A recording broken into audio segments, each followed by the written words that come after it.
Very good morning everyone, welcome back to CUET Nimbus. आज हम discuss करेंगे 29 और 30 दिसंबर के करंट अफेयर्स। तो चलिए let's begin. China to build world's largest dam on Brahmaputra near India border. Punjab achieves 100% piped water supply to rural households. Exercise Surya Kiran 2024. Viksit Panchayat Karma Yogi initiative. And Mia Sandhu was sworn in as president of Moldova for her second term. And at the end, MCQs. तो चलिए पहले हम देख लेंगे सवाल। Losar festival is celebrated in which state UT of India. मैंने आप लोगों को ये सवाल दिया था हमारे लास्ट लेक्चर में। चलिए बताइए, लोसर फेस्टिवल मनाया जाता है लद्दाख में। वेरी इंपॉर्टेंट, आप लोग ध्यान रखोगे, है ना। लद्दाख में मनाया जाता है और ये इनका न्यू ईयर जो है, new year in the Tibetan calendar ये बताता है, ठीक है। The new year in the Tibetan calendar, ठीक है। ये इंपॉर्टेंट चीज है, ध्यान रखेंगे कि ये कहाँ मनाया जाता है और इसका सिग्निफिकेंस क्या है। New year in the Tibetan calendar, ठीक है। It's a time for reflection, community bonding and preservation of Ladakhi traditions. तो ये सारे पॉइंट्स आप ध्यान रख सकते हैं ना। ये है वो लोसर फेस्टिवल, आप इस पिक्चर में देख सकते हो। चलिए डिस्कशन पे चलते हैं। अच्छा चलिए, इससे पहले हम मैप में देख लेते हैं लद्दाख को। ये है इंडिया का मैप और ये जो आपको लाइट पोर्शन में दिख रहा है, दिस इज लद्दाख, ठीक है। इसके आसपास है हिमाचल, JNK और ये कुछ एरिया है, सी पोर्शन वाला जो एरिया आपको दिख रहा है, this is occupied and administered by China, है ना। और ये जो ए है, दिस इज पाक ऑक्यूपाइड कश्मीर, ठीक है, POK। और इधर अगर आप देखो, दिस इज लद्दाख जो पिंक पोर्शन में है, ये अक्साई चिन, ये एडमिनिस्टर्ड बाय चाइना। और ये जो है बल्टिस्तान, ठीक है, ये है गिलगित जो एजेंसी है, ये सब POK में आता है, ठीक है, पाक ऑक्यूपाइड कश्मीर। ये पूरा ग्रीन जो एरिया दिख रहा है आपको, ये है JNK, ये है लद्दाख, ठीक है। इधर आता है Himachal Pradesh. China to build world's largest dam on Brahmaputra near border. India के बॉर्डर के साथ सबसे बड़ा डैम, वर्ल्ड का सबसे बड़ा डैम चाइना बनाने जा रहा है, ठीक है। Located in Tibet near the India border, Tibet में जो कि इंडिया के बॉर्डर पे पड़ता है। अप्रोक्सीमेटली 137 बिलियन डॉलर्स की इसमें कॉस्ट जो है वो लगेगी, ठीक है। तो सोच लीजिए आप कितना ही बड़ा ये प्रोजेक्ट है, इतनी ज्यादा इसमें कॉस्ट लग रही है, ठीक है। ये यारलुंग जांगपो रिवर पे लगने वाली है। यारलू जांगपो जो है वो ब्रह्मपुत्रा का नाम ही है इन द तिब्बतन, ठीक है। तिब्बत में जो है ब्रह्मपुत्रा को कहते हैं यारलुंग जांगपो। ध्यान रखेंगे ब्रह्मपुत्रा के अलग अलग नामों को, क्योंकि ये इंपॉर्टेंट नदी है और इस टाइम न्यूज में है तो ये इंपॉर्टेंट ज्यादा हो जाती है, ठीक है। मेडोंग काउंटी जो तिब्बत में है ये प्लेस, यहाँ पे ये बनने जा रहा है। यारलुंग सांगपो ब्रह्मपुत्रा ही है ना। तिब्बत में ब्रह्मपुत्रा को यारलुंग सांगपो कहते हैं। यारलुंग सांगपो के ग्रैंड कैनियन के पास ये बनने जा रहा है ना, which is the world's deepest and longest canyon. तो यहाँ से एक और पॉइंट आपको पता चल गया, अगर आपको क्वेश्चन बन गया world's deepest and longest canyon, तो क्या है, Yarlung Tsangpo Grand Canyon. Yarlung Tsangpo मतलब ब्रह्मपुत्रा ही, लेकिन इन तिब्बत, है ना। तिब्बत में ब्रह्मपुत्रा को कहते हैं यारलुंग सांगपो और world's deepest and longest canyon पे ये बनने जा रही है, यारलुंग सांगपो के ग्रैंड कैनियन पे। ध्यान रखेंगे एस्टिमेटेड टू जनरेट कितना, 300 billion kilowatt of electricity annually, ठीक है। एक साल में ये कितना बनाने वाला है, 300 बिलियन किलोवाट, जो कि अराउंड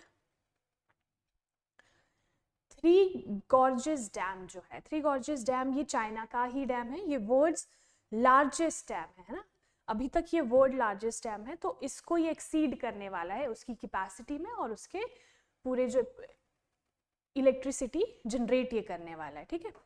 तो अभी के लिए अगर आपसे पूछा जाए तो अभी कौन सा डैम है वर्ल्ड्स लार्जेस्ट, ये है 3 गॉर्जेस डैम, ठीक है। ये भी ब्रह्मपुत्रा पे ही है। चलिए कुछ कंसर्न्स, अब जो ये डैम बनाने जा रहा है इससे कुछ तो हमारे को कंसर्न है ना, इंडिया और बांग्लादेश को, बॉर्डरिंग नेशंस को। तो उन कंसर्न्स की बात कर लेते हैं। पहले आप मैप में देखिए, ये है यारलुंगजांगपो, ठीक है, जब ये तिब्बत से आती है, यहाँ से टर्न होके जब ये इंडिया में एंटर करती है, अरुणाचल में एंटर करती है, ये पूरा इसका फ्लो है, बांग्लादेश से बे ऑफ बंगाल में निकल जाती है ना। तो यहाँ पे, यहाँ कहीं पे चाइना डैम बनाने जा रहा है, तो इसका फ्लो जो है वो इंडिया के लिए कम हो जाएगा, है ना, कम हो जाएगा, प्लस फ्लडिंग भी हो सकती है। तो कुछ ऐसे मेजर कंसर्न्स हैं इंडिया और बांग्लादेश को, जैसे कि ये डाइवर्ट कर सकता है इसके वाटर को, है ना, ब्रह्मपुत्र रिवर पे अगर डैम बन जाएगा तो वो उस वाटर के फ्लो को डाइवर्ट कर देगा। दूसरा, वाटर शॉर्टेज या फिर फ्लडिंग हो सकती है अरुणाचल प्रदेश और असम में। पहले आप मैप में देखिए, दिस इज अरुणाचल प्रदेश, ठीक है, ये है अरुणाचल प्रदेश, इसके साथ यहाँ पे आ जाएगा असम, है ना। तो अरुणाचल प्रदेश और असम में ये जो डैम बनने जा रहा है ये कर सकता है वाटर शॉर्टेज या फिर फ्लडिंग, ठीक है। अगर मान लीजिए उन्होंने जो डैम बना रहे हैं उस पर पानी का फ्लो कम कर दिया, तो हमें तो शॉर्टेज हो गई पानी की, है ना, अरुणाचल वाले एरिया में शॉर्टेज हो गई। दूसरा, अगर उन्होंने पानी छोड़ दिया, है ना, डैम जब बनाते हैं तो उसका कंट्रोल भी जो बनाता है उसके हाथ में होता है, तो फिर उन एरियाज में फ्लडिंग हमें देखने को मिलेगी। तो ये मेजर कंसर्न्स है इस डैम के बारे में। और leave the flow of river in China's control, ये तो है ही, अगर ये लोग डैम बना रहे हैं तो उसका पूरा जो फ्लो है रिवर का चाइना के कंट्रोल में चले जाएगा। तो ये है कंसर्न्स इंडिया और बांग्लादेश के, ठीक है। और इंडिया और चाइना की अगर हम बात करें तो ट्रांस बॉर्डर रिवर वाटर पे कोई भी अग्रीमेंट नहीं है। अगर कोई भी रिवर रहती है और वो दो देशों से क्रॉस कर रही है ना, कि दो देशों में, जैसे मान लीजिए किसी एक देश से वो ओरिजिनेट कर रही है और दूसरे देश से बह के किसी बड़े ओशियन में मिलके जा रही है, तो क्या होता है, उन दोनों देशों के बीच में ना कुछ ट्रांस बॉर्डर रिवर एक अग्रीमेंट होता है ना, ट्रांस बॉर्डर रिवर वाटर एक अग्रीमेंट होता है, लेकिन इंडिया और चाइना के बीच में अभी तक नहीं है। तो ये भी मेजर कंसर्न है ना। तो ये कुछ कंसर्न्स हमने देखे और हमने देख लिया कि कैसे इसका फ्लो है ब्रह्मपुत्र का। यारलुंगजांगपो कहते हैं इसे तिब्बत रीजन में, ध्यान रखेंगे, इंपॉर्टेंट। और अरुणाचल और असम से होते हुए ये बांग्लादेश से बे ऑफ बंगाल में मिल जाती है। चलिए, Punjab achieves 100% pipe water supply to rural households. पहले देखिए ये किस स्कीम के अंडर है।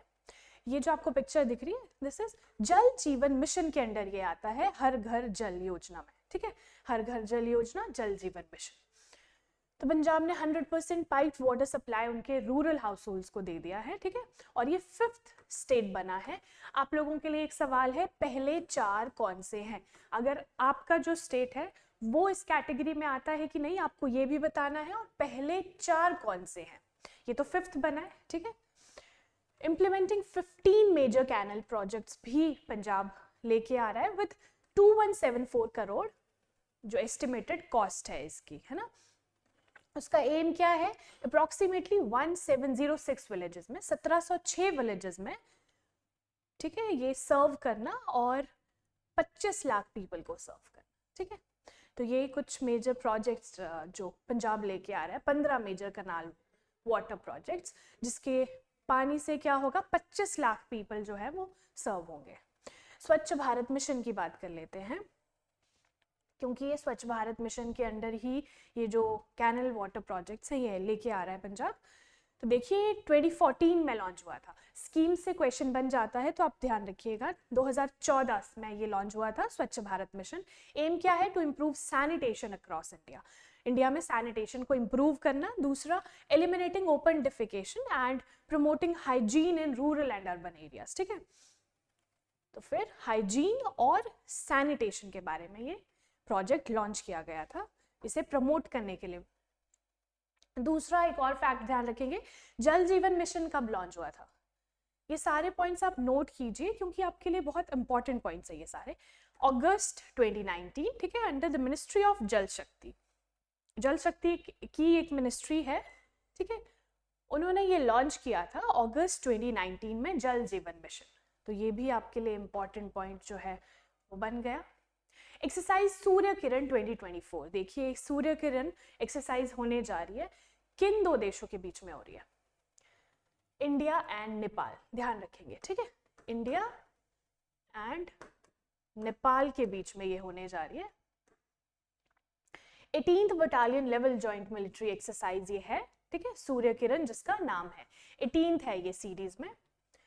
334 इंडियन जो आर्मी पर्सनल्स है वो नेपाल के लिए निकल गए हैं, तो इसका मतलब है ये एक्सरसाइज कहाँ होने जा रही है, इन नेपाल ओनली।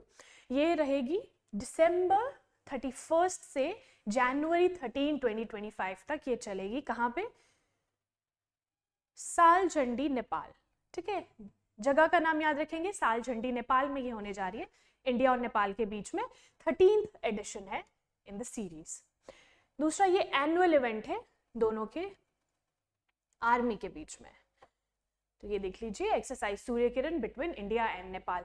एक्सरसाइजेज इंपॉर्टेंट रहती है, आपको पता होना चाहिए कि कौन कौन से बीच, अगर बायलेटरल एक्सरसाइज है तो इंडिया किसके साथ ये, ठीक है, किसके साथ ये हो रही है इंडिया की, तो सूर्य किरण इंपॉर्टेंट है, न्यूज में है, ध्यान रखिएगा, India and Nepal 18th addition है, कहाँ पे होने जा रही है, नेपाल में।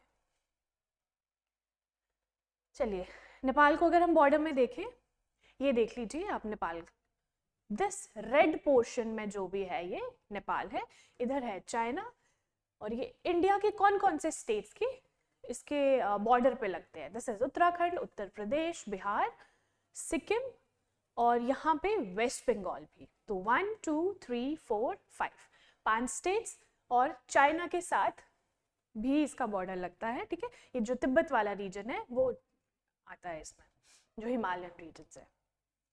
तो इसमें बेसिक फैक्ट्स यही है, आपको एक और चीज़ ध्यान रखनी है कि काली रिवर है वो बॉर्डर एरिया पे आती है, ठीक है, तो ये काली रिवर का जो फ्लो है, जो इसका यहाँ से ये आती है ना, तो काली रिवर ही इंडिया और नेपाल का एक बॉर्डर एरिया है, यही बताती है कि कौन कौन सा, मान लीजिए यहाँ से ये नदी जा रही है ना, तो यहाँ से इस वाला एरिया, जो वेस्ट वाला एरिया है वो इंडिया में आता है, और इसके ईस्ट में जो रीजन है वो आता है नेपाल में, तो ध्यान रखेंगे काली रिवर। चलिए इंडिया और नेपाल में भी कुछ, अगर हम रिलेशंस की बात करें तो कुछ डिस्प्यूटेड रीजन्स रहते हैं। ये नेपाल आपको दिख रहा है, ठीक है, यहाँ से काली रिवर बह के जाती है, यहाँ पे छोटा सा एरिया है दैट इज काला पानी रीजन, काला पानी रीजन इज डिस्प्यूटेड एरिया, ध्यान रखेंगे। नेपाल की कैपिटल काठमांडू, ये कुछ बेसिक फैक्ट्स हैं, आई होप आपने नोट कर लिए होंगे। चलिए विकसित पंचायत कर्मयोगी इनिशिएटिव, देखिए ये इनिशिएटिव लिया गया है, कुछ भी स्कीम्स इनिशिएटिव्स इंपॉर्टेंट रहते हैं तो आपको पता होना चाहिए। रिसेंटली लॉन्च किया गया है by the Union Minister of Personnel Public Grievances and pensions doctor Jitendra Singh, तो डॉक्टर जितेंद्र सिंह जी है हमारे union minister personal Public Grievances and pensions के, इन्होंने ये लॉन्च किया है रिसेंटली। इसका एम क्या है, to strengthen panchayati raj institutions, panchayati raj institutions को स्ट्रेंथन करना through innovative tools and capacity building, ठीक है, कैपेसिटी बिल्डिंग फ्रेमवर्क से। तो ध्यान रखेंगे विकसित पंचायत कर्मयोगी इनिशिएटिव किस चीज को एम करता है, पंचायती राज इंस्टीट्यूशंस को स्ट्रेंथन करना, ठीक है। पायलटेड का मतलब है कि सबसे पहले जो है ये उड़ीसा, असम, गुजरात, आंध्र प्रदेश में लागू किया गया है, मतलब वहां पे सबसे पहले हमने देखा है कि इसका इम्पैक्ट क्या पड़ता है ना, जो इसका एम है ये पूरा हो रहा है कि नहीं, तो that is pilot project. It uses e learning platforms, AI chatbots, ठीक है, मोबाइल एप्स, ये सारे चीजें ये यूज कर रहा है to enhance governance and service delivery. तो पंचायती राज इंस्टीट्यूशंस से रिलेटेड है ये Viksit Panchayat Karmayogi initiative, recently launch किया गया है by the Union Minister of Personnel Public Grievances and Pensions. तो इसका मतलब है ऑटोमेटिकली ये किस मिनिस्ट्री के अंदर आ गया, ministry of Personnel Public Grievances and pensions, ध्यान रख लेंगे। चलिए Mia Sandu was sworn in as president of Moldova for her second term, दूसरी बार के लिए ये प्रेसिडेंट इलेक्ट हुई है, कहाँ की, मोल्डोवा। मोल्डोवा एक कंट्री है इन यूरोप, है ना, यूरोपियन कंट्री है मोल्डोवा, हम मैप में भी देखेंगे पर अभी आप पहले न्यूज़ देख लीजिए। सेकेंड टर्म के लिए इलेक्ट हुई हैं ये दिसंबर 24 में, ठीक है, नाम है मिया संधू। तो ध्यान रखेंगे, इंपॉर्टेंट क्यों है, क्योंकि she is the first lady in that country जो कि प्रेसिडेंट इलेक्ट हुई है, और पहले ये 2020 में इलेक्ट हुई थी, ठीक है। 2020 से उनका अभी तक जो टेन्योर है वो खत्म हो गया था। मोल्डोवा में क्या होता है, वहाँ पे 4 इयर्स का टर्म रहता है, ठीक है, 4 साल का टर्म रहता है प्रेसिडेंट का। तो इनके 4 साल पूरे हो गए थे, ये फिर से री इलेक्ट हो गई एज प्रेसिडेंट ऑफ मोल्डोवा। ये पहली वुमेन है to hold this position since Moldova gained independence in 1991। देखिए इसमें इसी लाइन में आपको 2 चीजें पता चल गई है ना, 2 फैक्ट्स पता चल गए। पहले तो इंडिपेंडेंस कब गेन करी वहाँ मोल्डोवा ने, 1991, ठीक है, 1991 में इंडिपेंडेंस गेन करी। दूसरा, ये पहली वुमेन है वहाँ की जो कि एक प्राइम मिनिस्टर के रूप में आगे आई है ना, इलेक्ट हुई है एज अ प्राइम मिनिस्टर, तो ये भी बड़ी बात है। दूसरा, मैंने जो आपको बताया उसका टर्म रहता है 4 साल का, वहाँ के प्रेसिडेंट का टर्म 4 साल रहता है। ये है मियां संधू, तो ध्यान रखेंगे। अब हम देख लेंगे मोल्डोवा को इन मैप, क्योंकि कंट्रीज को आपको मैप में पता होना चाहिए कि मैप में कहाँ लाए कर रही है। ये आपको दिख रहा है ब्लैक सी, ठीक है, यूरोप पूरा, इधर है रशिया। मोल्डोवा आपको ये कंट्री दिखेगी इन डार्क पोर्शन, ठीक है, डार्क पोर्शन में। इसकी कैपिटल है, स्पेल हम इसे करते हैं CHISINAU, लेकिन हम प्रोनाउंस करेंगे किसानुआ, तो ध्यान रखेंगे Chisinau is the capital of Moldova. इसकी बॉर्डरिंग कंट्रीज देख लीजिए, नॉर्थ में आ जाएगी यूक्रेन, है ना, नॉर्थ और ईस्ट में यूक्रेन आ गई, फिर साउथ में और वेस्ट में आ जाएगी रोमानिया, तो ध्यान रखेंगे, ठीक है, bordering countries Ukraine and Romania with capital Chisinau, and it spells like CHISINAU, but Chisinau, है ना। ये इसका मैप है कंट्री का, ये जो आपको दिख रहा है ना। और यहाँ पे अगर आप देखो तो यहाँ अच्छे से दिख रहा है कि यूक्रेन और रोमानिया ही 2 कंट्रीज की बॉर्डरिंग नेशंस है, और इसके पास में ब्लैक सी भी आता है ना। चलिए अब हम आते हैं हमारे MCQ सेक्शन पे। Viksit Panchayat Karmayogi initiative is part of which campaign? कौन से कैंपेन का पार्ट है? डिजिटल इंडिया, प्रशासन गांव की ओर, भारत निर्माण, आजादी का अमृत महोत्सव। चलिए आंसर इज प्रशासन गांव की ओर। Which state became the 5th state to achieve 100% piped water supply to rural households? कौन सा स्टेट है? Rajasthan, Sikkim, Manipur, Punjab. So Punjab is the right answer, है ना, पंजाब बना है 5th स्टेट। और मैंने आपसे सवाल पूछा है कि बाकी 4 स्टेट्स आपको बताने हैं, और अगर आपका स्टेट है ना, आपका स्टेट है इस कैटेगरी में, तो आपको वो भी बताना है ना। Which country has given its approval to build the biggest dam in the world on the Brahmaputra river in Tibet? कौन सी कंट्री? इंडिया, चाइना, नेपाल और भूटान। तो answer is China, B is correct answer. और तिब्बत में ब्रह्मपुत्रा को क्या कहते हैं ये भी बताइए कमेंट सेक्शन में, है ना। तिब्बत में उसको अलग नाम देते हैं, तो क्या कहते हैं आपको ये बताना है। Exercise Surya Kiran is a joint military exercise between कौन कौन से देशों के बीच में है? इंडिया नेपाल, और इंडिया ऑस्ट्रेलिया, इंडिया चाइना और इंडिया सीशल्स। तो answer is India and Nepal, ठीक है, इंडिया और नेपाल के बीच में ये होने जा रही है, तो इसलिए न्यूज में है। चलिए अब आते हैं सवाल पे जो कि आप कमेंट सेक्शन में जिसका जवाब दोगे। मियां Sandhu was sworn in as president of which nation? कौन से नेशन की ये प्रेसिडेंट इलेक्ट हुई हैं, ठीक है, आपको बताना है कमेंट सेक्शन में। चलिए थैंक यू सो मच, ये था हमारा आज का सेशन। होप आपने एंजॉय किया हो, और जितने भी क्वेश्चंस मैं आपको एंड में देती हूँ, एक ही क्वेश्चन आपको मैं एंड में देती हूँ, उसको प्लीज कमेंट सेक्शन में उसका आंसर कीजिए। And all the very best for your day. Thank you so much.